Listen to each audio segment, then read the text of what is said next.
une fois que la puissance la puissance est stockée, l'énergie est stockée, qu'elle est restituée ou prête à restituer, ben, il faut aussi la canaliser. Parce que bon, on a des stockages dans l'huile ou des commutations dans l'huile, mais après, généralement, ça ne s'arrête pas là, quoi. Il faut ensuite aller bah, jusqu'à l'élément sous-test.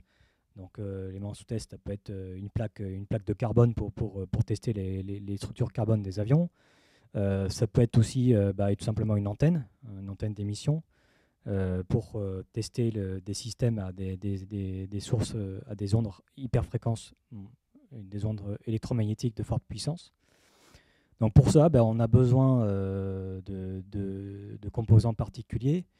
Donc pour la haute tension ou les forts courants, ben, on utilise des câbles, mais ce n'est pas les câbles que vous avez dans votre électronique. Donc par exemple, voilà, un petit bout de câble que j'ai coupé. C'est un câble haute tension. Ça ressemble beaucoup au câble haute tension que pourrait utiliser EDF, par exemple, dans des lignes enterrées, dans des lignes très haute tension enterrées. C'est un câble qui fait 400 000 volts, hein, donc il y a 400 000 volts entre l'âme et l'intérieur du câble et l'extérieur, qui a la masse, bien sûr. C'est une structure coaxiale. On a un isolant qui est imprégné sous vide, donc c'est un caoutchouc de synthèse, et des compositions de matériaux qui permettent de limiter les effets corona, donc les bruits qu'on entend dans l'air, par exemple, qui pourraient aussi arriver dans l'isolant, mais qui pourraient à terme détruire le câble. Donc, ces câbles-là, on les utilise pour véhiculer une onde électromagnétique de forte puissance jusqu'à la source, l'outil d'application, qui peut être une antenne. Bon, avec ça, on ne passe pas de l'onde très haute fréquence, hein, c'est de la basse fréquence. Hein. C'est en dessous de mégahertz. Pour passer au-dessus, on utilise des câbles coaxiaux. J'imagine que vous connaissez. Hein, donc, équation des télégraphistes. Donc, câble coaxial, donc ça peut être différentes impédances caractéristiques. Généralement, c'est 50 ohms.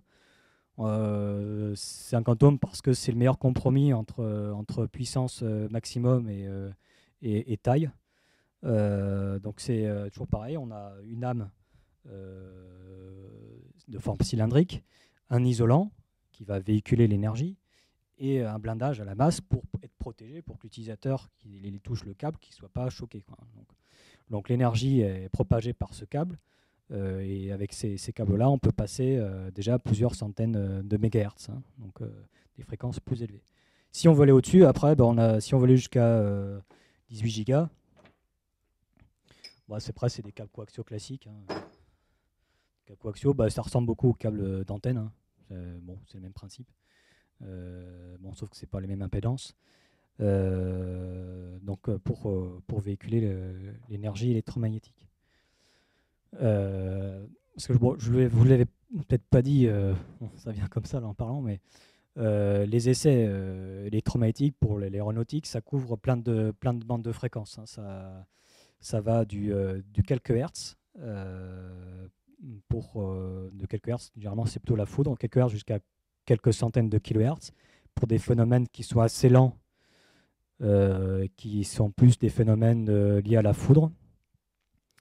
Et ensuite, du gigahertz, hein, jusqu'à 18 gigas à peu près, voire 40 pour les satellites. Voilà, c'est des ondes hyperfréquences, hein, donc c'est l'électromagnétique hyperfréquence, des taux de fréquence qui servent à des radars. Hein, donc plus la fréquence va être petite, plus la cible va pouvoir être détectée plus facilement, enfin en tout cas une cible petite.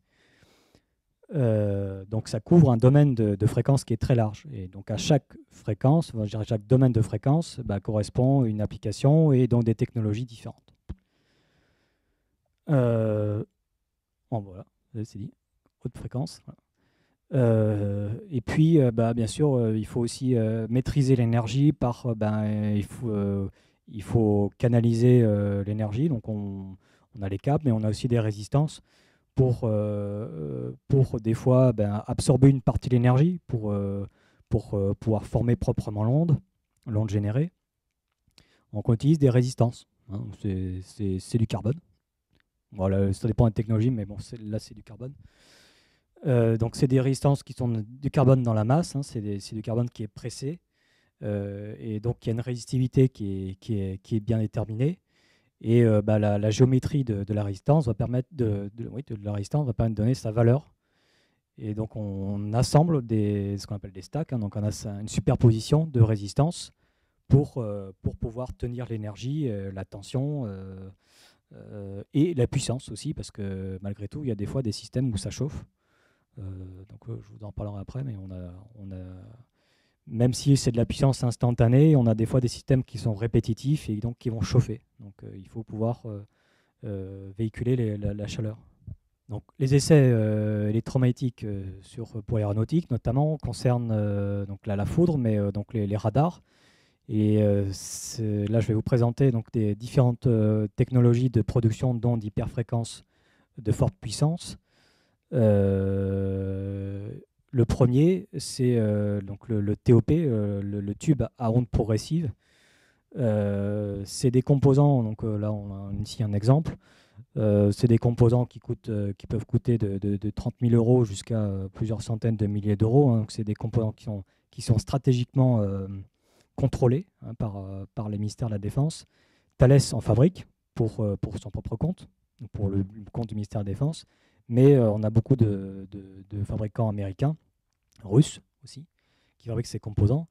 Donc voilà, c'est des composants qui sont soumis à des conditions d'exportation assez importantes parce que c'est des systèmes qui peuvent être potentiellement des armes.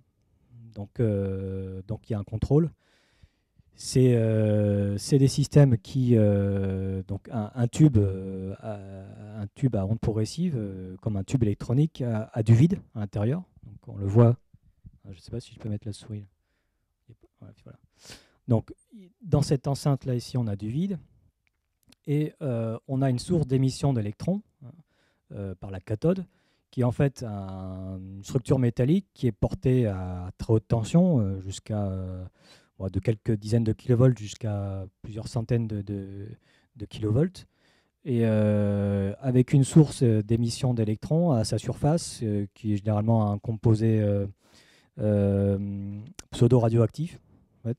Donc qui va avoir une émissivité d'électrons assez facile, et donc qui est porté à haute température. Donc, on l'alimente comme une ampoule un peu, en fait, on pourrait voir ça comme ça. Il y a un filament qui va chauffer cette partie-là, hein, donc avec une source d'énergie électrique. Cet élément étant chauffé va émettre des électrons, et étant porté au potentiel de 100 000 volts vis-à-vis de la masse, va être accéléré. Donc c'est un faisceau d'électrons, un peu comme un tube, comme les anciennes télés à tube. Hein, donc on voyait les grands tubes, les électrons étaient accélérés. Donc l'électron accéléré, il est conduit, donc il y a une anode qui est portée à un potentiel qui est assez proche de zéro, qui va permettre de canaliser, hein, par les forces de Coulomb, hein, donc canaliser le faisceau d'électrons sur un faisceau très fin, et qui va être propagé le long de ce tube et aller percuter donc le collecteur.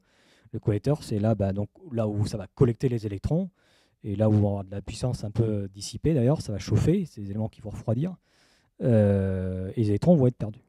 Bon. Mais au cours de son passage, il y a de l'hyperfréquence, donc haute fréquence, qui va rentrer dans un câble ou un guide d'onde, qui va rentrer dans une structure périodique. Et cette périodicité va faire que la vitesse de la lumière va se retrouver décalée vers une vitesse beaucoup plus basse, qui va se rapprocher de la vitesse du faisceau d'électrons.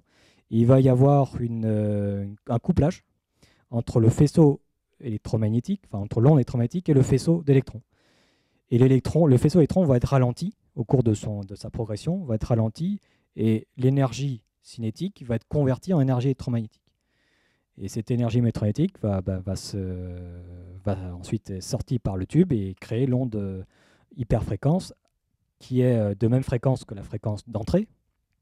Donc c'est pour ça qu'on appelle ça un amplificateur. Il va amplifier un signal et va sortir une onde électromagnétique de très forte puissance. Donc c'est des tubes qui généralement plutôt des bandes de fréquences assez étroites. Hein, ça fonctionne sur quelques dizaines de pourcents de bandes passantes. Hein. Donc si on a une fréquence centrale F0, on est à plus ou moins 10% de bandes passantes. Donc assez bandes étroites. Donc pour couvrir des systèmes, pour faire des moyens CEM assez large bande, on a besoin de plusieurs différents types. Et plus il sera long, plus la fréquence porteuse sera basse. Hein, c'est assez logique, longueur d'onde. Hein. Donc, pour des TOP en bande L, donc en bande 1 giga, on a des TOP qui font 2 mètres de long, alors qu'en bande X, autour de 10 gigas, on va avoir des TOP qui font plutôt 30-40 cm de long. Pour alimenter ces tubes, ben, on a besoin de haute puissance pulsée. C'est le schéma qui est ici. Pulse Power, donc c'est la puissance pulsée qui a besoin pour créer le faisceau électron. Donc c'est un système qui va convertir un signal basse fréquence de haute puissance en un signal hyper fréquence de grande puissance. C'est un convertisseur en fait. Un système de puissance pulsée, donc de génération d'ondes électromagnétiques de forte puissance. On a donc l'alimentation de pulsée, le convertisseur beam to RF converter, donc le TOP, des composants micro-ondes pour guider, donc des câbles ou des guides d'ondes, hein, comme on a ici. Voilà. Donc ici on a un guide d'onde, donc c'est pareil, c'est du cours de physique, je m'en rappelle bien.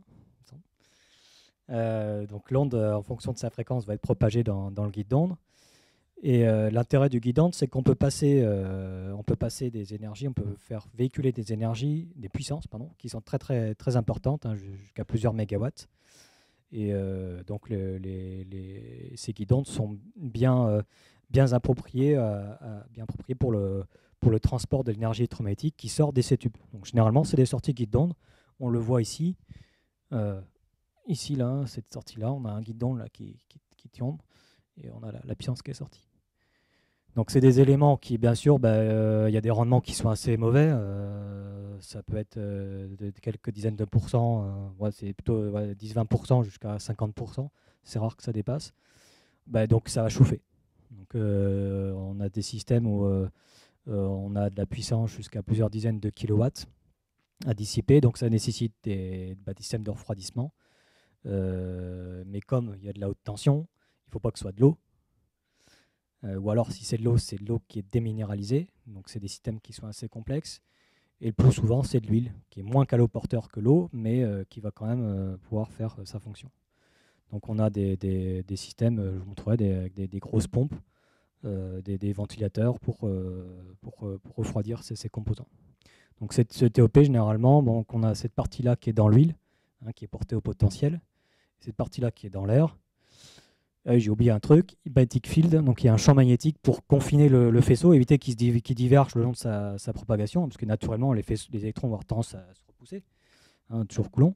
Donc ils vont maintenir le faisceau, les électrons dans un faisceau, donc il y a un champ magnétique qui lui aussi a besoin d'énergie pour d'alimentation pour fonctionner, et qui va chauffer, et qui est lourd généralement, parce que c'est des matériaux magnétiques. Donc généralement il y a un faisceau magnétique qui est créé. Il y a un champ magnétique qui est créé par l'électroaimant. Tac. On va passer vite là-dessus, mais c'est le même principe. Donc, convertisseur de tension courant basse fréquence vers un système hyperfréquence de forte puissance. Le klystron, donc c'est à peu près le même principe que le TOP, avec certaines différentes de forme, c'est surtout que les klystrons vont pouvoir générer des très très fortes puissances jusqu'à plusieurs dizaines de mégawatts. Et généralement, c'est des composants qui servent pour les accélérateurs de particules. Donc,